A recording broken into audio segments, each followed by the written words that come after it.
Hello बच्चों, so let's understand this question. So the question is asking classify energy resources. हमें यहाँ पे क्या करना है, जो जितने भी एनर्जी रिसोर्सेज है उसको क्लासीफाई करना है। तो चलिए सबसे पहले इसकी की कंसेप्ट की ओर चलते हैं। तो इसकी कंसेप्ट हमारा होगा कि जो एनर्जी होती है वो हमारा फिजिकल एक्शन सिस्टम का पावर होता है, ठीक है। एनर्जी रिसोर्सेज जैसे कि मान लीजिए हमारे घर में चूल्हा जलता है, ठीक है। हम क्या यूज करते हैं, एलपीजी यूज करते हैं।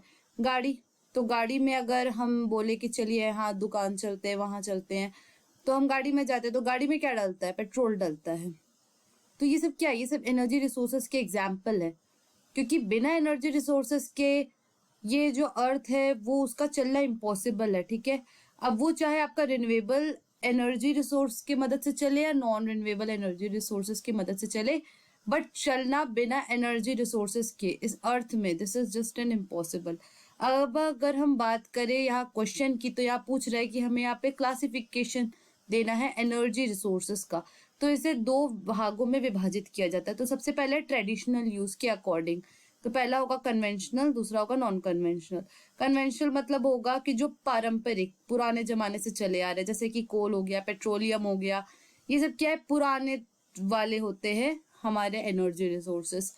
और जो भी हमारा कन्वेंशनल एनर्जी रिसोर्सेज होगा वो हमारा क्या होगा, उसको रेप्लेनिश होने में बहुत ज्यादा समय का वक्त लगेगा। नॉन कन्वेंशनल की बात करें तो जो भी हमारा मॉडर्न टेक्निक्स है, जैसे कि टाइडल एनर्जी हो गया, सोलार एनर्जी हो गया, विंड एनर्जी हो गया, ये सब हमारा नॉन कन्वेंशनल में डाला जाता है। जियोथर्मल।